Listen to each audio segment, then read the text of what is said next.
മനുഷ്യൻ ശ്രദ്ധിക്കാത്ത രണ്ട് കാര്യങ്ങൾ, രണ്ട് അനുഗ്രഹങ്ങൾ അല്ലാഹുവിന്റെ റസൂൽ പറയുകയാണ്. നിഅമതാൻ അളീമതാൻ മഗ്ബൂനും ഫീഹിമാ കസീറും മിനന്നാസ് അസ്സിഹ്ഹതു വൽ ഫറാഗ് സദഖ റസൂലുള്ളാഹി.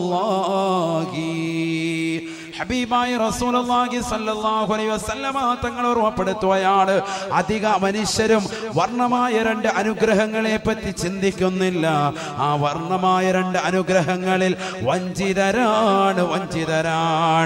ഏതൊക്കെയാണ് രണ്ട് അനുഗ്രഹങ്ങൾ? അല്ലാഹുവിന്റെ റസൂൽ പറയുകയാണ്, അസ്സിഹ്ഹതു, ആരോഗ്യമാണ്. ആരോഗ്യമുള്ള സമയത്ത് യുവതി-യുവാക്കൾ ഗൗനിക്കുന്നില്ല, ശ്രദ്ധിക്കുന്നു.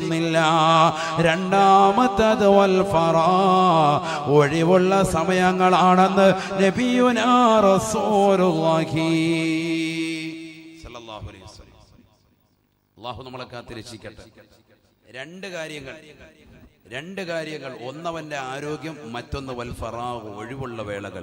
സയ്യിദുനാ റസൂലുള്ളാഹി ഈ രണ്ട് കാര്യങ്ങളെയും മനുഷ്യൻ ശ്രദ്ധിക്കാതെ പോകുന്നതാണ്. ശരിയല്ലേ? സത്യത്തിൽ എത്ര ചെറുപ്പക്കാരന്റെ മുന്നിലുണ്ട്, എത്രയോ സഹോദരിമാരുണ്ട് നമസ്കാരം ചിട്ടവെക്കാത്തവർ, ഇബാദത്തുകൾക്ക് കണിശത വെക്കാത്തവർ, പുരുഷന്മാർ ജമാഅത്തിന് ശ്രദ്ധിക്കാത്തവർ, സ്ത്രീകളെ തന്നെ ആദ്യ വഖത്തിന് ഗൗനിക്കാത്തവർ. നമസ്കാരം എത്രയോ സഹോദരങ്ങൾ നമസ്കാരത്തിന്റെ സമയം വിട്ടിട്ടാണ് ചെയ്യുന്നത്. അല്ലാഹു നമ്മളെ കാത്തിരക്ഷിക്കട്ടെ. പ്രത്യേകിച്ച് സ്ത്രീകളുടെ നമസ്കാരം, ളുഹർ നമസ്കാരം അവർ അസറിലേക്ക് ചേർത്തിട്ടാണ് മിക്കവരും നമസ്കരിക്കുക. അല്ലാഹു നമ്മളെ കാത്തിരക്ഷിക്കട്ടെ. ഒരുപാട് സഹോദരിമാർ ആ വിഷയത്തിൽ വളരെ ശ്രദ്ധ ചെലുത്തുന്നില്ല എന്നുള്ളതാണ്. ഒരുപാട് സഹോദരിമാർ വളരെ ശ്രദ്ധിക്കേണ്ട ഒരു വിഷയമാണ്. നമ്മുടെ ആഖിബത്ത് മോശമായി തീരും. നമസ്കാരത്തെ പിന്തിക്കാൻ പാടില്ല. ഹബീബായ റസൂലുള്ളാഹി സ്വല്ലല്ലാഹു അലൈഹി വസല്ലമ തങ്ങൾ ഓർമ്മപ്പെടുത്തിയില്ലയോ, സലാസുൻ ലാ തുഖ്ബലു മിൻഹും സ്വലാത്താ.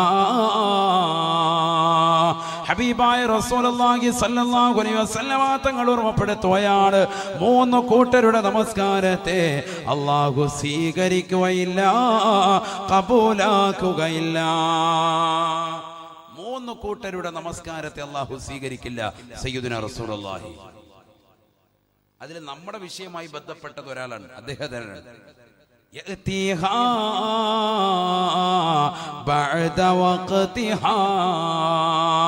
നമസ്കാരത്തെ അതിന്റെ സമയത്തിന് ശേഷം കൊണ്ടുവരുന്നവരുണ്ട്.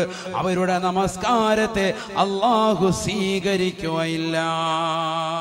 ഹബീബ് റസൂലുള്ളാഹി സ്വല്ലല്ലാഹു അലൈഹി വസല്ലം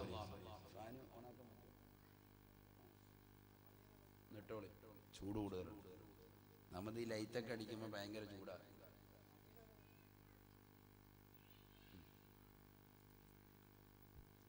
മൂന്ന് കൂട്ടരുടെ നമസ്കാരം അല്ലാഹു സ്വീകരിക്കില്ല.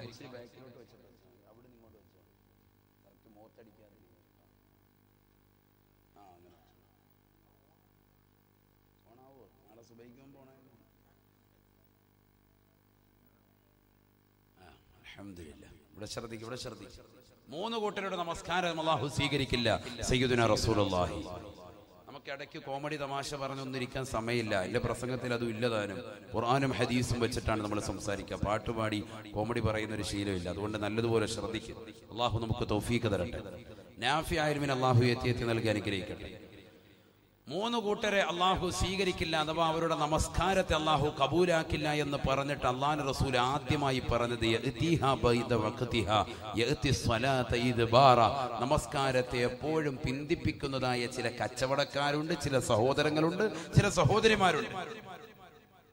അതാ ഞാൻ പറഞ്ഞത്, ളുഹർ നമസ്കാരം എപ്പോഴും അസർ ബാങ്ക് വിളിക്കുന്നതിന്റെ ഒരു 10 മിനിറ്റ് മുമ്പ് കുളിച്ച് മുസല്ല വിരിക്കുന്ന എത്രയോ സഹോദരിമാരുണ്ട്. അടുക്കളയിലെ ജോലിയെല്ലാം കഴിച്ച് കുളിച്ച് റാഹത്തായിട്ട് പിന്നെ വന്ന് മുസല്ല വിരിക്കുക. മുസല്ല വിരിച്ചിട്ട് സമയമാണ് എന്ന് പറഞ്ഞിട്ട് ഭയങ്കര സ്ഥലം മുസല്ലയൊക്കെ വിരിച്ച് നിസ്കാരം കഴിഞ്ഞ് സലാം വീട്ടിയ കറക്റ്റ് മൊല്ലാക്ക ബാങ്ക് കൊടുത്തിരിക്കണം അസറിന്. ആ കറക്റ്റ് ചെയ്തിട്ടാണ് മുസല്ല വിരിക്കുക.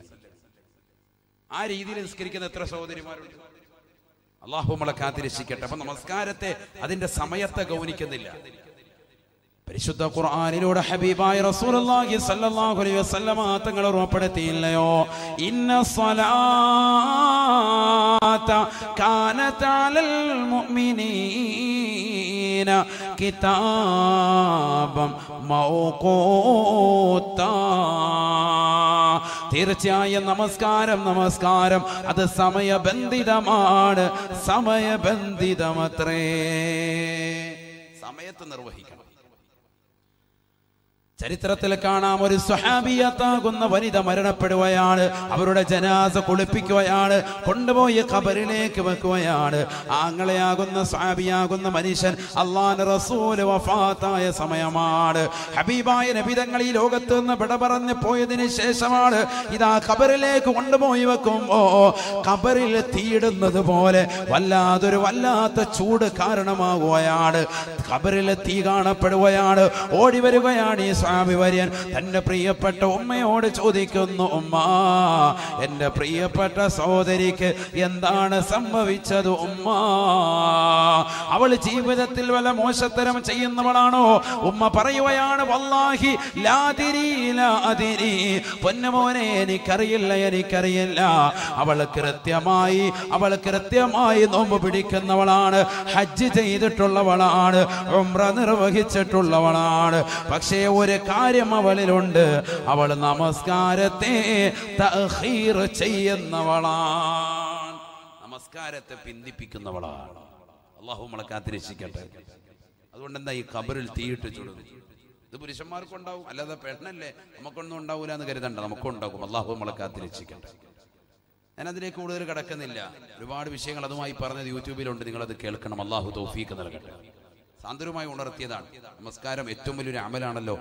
ഇബ്നു മസ്ഊദ് റളിയല്ലാഹു അൻഹു നബിയോട് വന്നിട്ട് ചോദിച്ചു, അയ്യുൽ അഅമാലി അഫ്ളലു യാ റസൂലല്ലാഹ്, ഏറ്റവും ശ്രേഷ്ഠമായ അമലേതാണ്? ഫഖാല റസൂലുള്ളാഹി സ്വല്ലല്ലാഹു അലൈഹി വസല്ലം, അല്ലാഹുവിന്റെ റസൂൽ പറഞ്ഞു, അസ്സലാത്തു ലിവഖ്തിഹാ.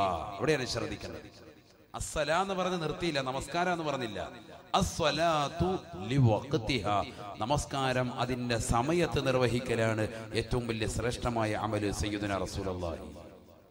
അതാണ് നമുക്ക് തെറ്റിയത്. നമ്മൾ അസ്സലാ എന്ന് മാത്രമേ കേട്ടിട്ടുള്ളൂ. എന്ത് കേട്ടില്ല? ലി വഖത്തിഹ എന്നുള്ളതാകുന്ന ഇത് കേട്ടില്ല. അവിടെ നമുക്ക് പറ്റിയത് നമസ്കാരം അതിന്റെ സമയത്ത് നിർവഹിക്കുക. അള്ളാഹു നമുക്ക് തൗഫീഖ് നൽകട്ടെ. അള്ളാഹു തൗഫീഖ് നൽകട്ടെ. ഉറക്കാമീൻ പറയും മുഅ്മിനീങ്ങൾ, അള്ളാഹു തൗഫീഖ് തരട്ടെ. വളരെ ശ്രദ്ധിക്കേണ്ട വിഷയമാണ്. നമ്മുടെ ആഖിബത്ത് മോശമായി തീരും, അന്ത്യം മോശമായി തീരും. ഈ ദുനിയാവിൽ നിന്നുള്ള വിടപറച്ച് നല്ല ദിവസത്തിലും നല്ല സന്ദർഭത്തിലും നല്ല രീതിയിലുമാകാൻ നമ്മളൊക്കെ ആഗ്രഹിക്കണം, മോഹിക്കണം. അള്ളാഹു തൗഫീഖ് നൽകട്ടെ. ഇവിടെ അടങ്ങിയിരിക്കുന്ന എത്രയോ പാവപ്പെട്ട ഉമ്മമാരുണ്ട്, ഉപ്പമാരുണ്ട്. അള്ളാഹു അവരുടെ ഖബർ സന്തോഷത്തിലാക്കട്ടെ. ഇന്നവര് ഖബറിൽ കിടന്ന് ലോകത്തോട് വിളിച്ചു പറയാൻ നമുക്ക് കേൾക്കാനുള്ള കാതില്ല. മക്കളെ നമസ്കരിക്കണേ. മരണപ്പെട്ടു പോയതാകുന്ന നമ്മുടെ മാതാപിതാക്കൾ, കുടുംബാദികളൊക്കെ ഈ ഖബറിൽ കിടക്കാൻ. അവരിന്ന് ഖബറിലെ നൊമ്പരങ്ങളും വിഷമങ്ങളും ദുഃഖങ്ങളും വിരഹങ്ങളും പ്രയാസങ്ങളും ഒക്കെ നേരിട്ട് കണ്ടനുഭവിക്കാൻ അവരിന്ന് വിളിച്ചു പറയുന്നുണ്ട്. പക്ഷെ കേൾക്കാനുള്ള കാത് നമുക്കില്ല, കാണാനുള്ള കണ്ണ് നമ്മൾക്കില്ലാതെ പോയി. ശ്രദ്ധിക്കുന്നത്. അതുകൊണ്ട് ആ ഒരു അവസ്ഥയിലേക്ക് നമ്മൾ എത്തുന്നതിന് മുമ്പ് പരിവർത്തനപ്പെടാൻ നമുക്ക് സമയമുണ്ട്, മാറ്റിയെടുക്കാൻ സമയമുണ്ട്, മാറാൻ സമയമുണ്ട്. നമ്മളൊന്ന് റെഡിയായാൽ മതി. അള്ളാഹു നമുക്ക് തൗഫീഖ് നൽകട്ടെ. ഹബീബായ റസൂലുള്ളാഹി സ്വല്ലല്ലാഹു അലൈഹി വസല്ലമ തങ്ങളോട് ഒരു സ്വഹാബി ചോദിക്കുകയാണ്, അയ്യു ദുആഇ അഫ്ളലു യാ റസൂലല്ലാഹ്, അല്ലാഹുവിന്റെ റസൂലേ ഏറ്റവും നല്ല ദുആ ഏതാണ്? ഏറ്റവും നല്ല പ്രാർത്ഥന ഏതാണ്? فقال رسول الله صلى الله عليه وسلم, ഹബീബായ റസൂലുള്ളാഹി സ്വല്ലല്ലാഹു അലൈഹി വസല്ലമ തങ്ങൾ പറഞ്ഞു അത്രേ, സല്ലിൽ അഫ്വ വൽ ആഫിയ, നീ നിന്റെ ശരീരത്തിന്റെ ആരോഗ്യത്തെയും അതിന്റെ സൗഖ്യത്തെയും ചോദിക്കണേ എന്ന് ഹബീബായ റസൂലുള്ളാഹി. പ്രവാസികളാകുന്ന സഹോദരങ്ങൾ ഈ വിനീതന്റെ ശബ്ദം ശ്രമിക്കുന്നുണ്ടെങ്കിൽ ശ്രദ്ധിക്കണേ, ഗൗനിക്കണേ. കാരണം നിങ്ങൾ സ്വന്തം ശരീരം പോലും ശ്രദ്ധിക്കാതെ പൊരുവയലത്തെ കഷ്ടപ്പെടുന്നത് കുടുംബത്തിന് വേണ്ടിയാണ്, ഭാര്യയ്ക്ക് വേണ്ടിയാണ്, മക്കൾക്ക് വേണ്ടിയാണ്, കുടുംബത്തിന് വേണ്ടിയാ. അവസാനം നാട്ടിലേക്ക് വരുമ്പോൾ ഇതാ പാത്രം നിറച്ചു ഗുളികയാണ്. പല അസുഖങ്ങളും പേറിയിട്ട് നാട്ടിലേക്ക് നിങ്ങൾ വരുമ്പോ നിങ്ങളെ ആർക്കും ആവശ്യമില്ല. അല്ലാഹുവേ, നീ ചോദിക്കണമെന്ന് ഹബീബായ നബി തങ്ങൾ പഠിപ്പിക്കുകയാണ്. സല്ലിൽ അഫ്വ വൽ ആഫിയ, നീ ചോദിക്കേണ്ടത് ശരീരത്തിന്റെ സൗഖ്യമാണ്, ആരോഗ്യമാണ്. എപ്പോഴും ചോദിക്കണം. അള്ളാഹു തൗഫീഖ് നൽകട്ടെ.